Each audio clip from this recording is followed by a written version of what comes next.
When new consoles come out, it's also the most likely time to see a new franchise start. Games like Resistance and Halo were released with new systems that help immediately make the new technology relevant to gamers.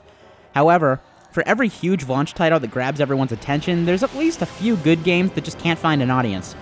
Rare had some trouble with the launch of the 360 in particular, with the very mediocre Perfect Dark Zero pretty much being a swing and a miss. But they had another game to get people interested in the system, and it's actually much better. This is Kameo Elements of Power for the 360.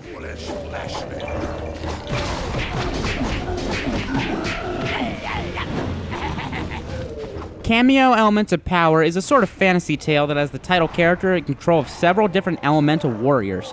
After a huge battle with trolls, she loses the ability to use these creatures and must start from scratch. Okay, so I have two things I don't care for right off the bat. The first is that those are orcs, not trolls. They couldn't look any more like orcs. Now the second is that no one, and I mean no one, likes being given a bunch of badass abilities and then being told that they lost them and had to go get them again. But regardless of the choice to strip abilities away early on, Kameo is still an extremely fun and innovative game.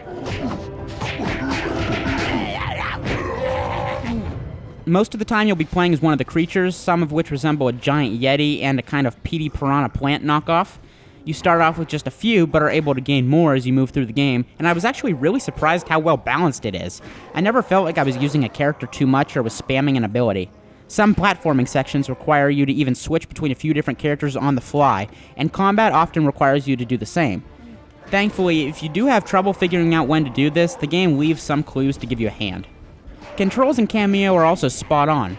Combat is extremely smooth and transitions really well, and platforming is also really well done.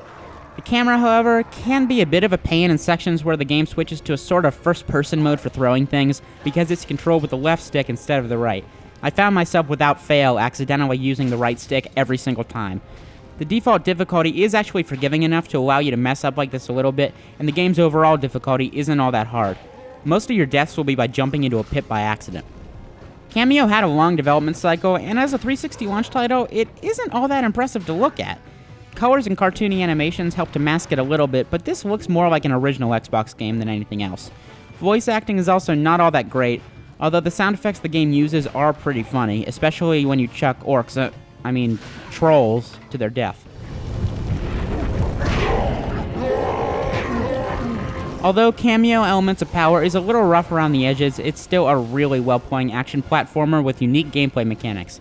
It hasn't aged all that well since its release, but you may still want to give it a try.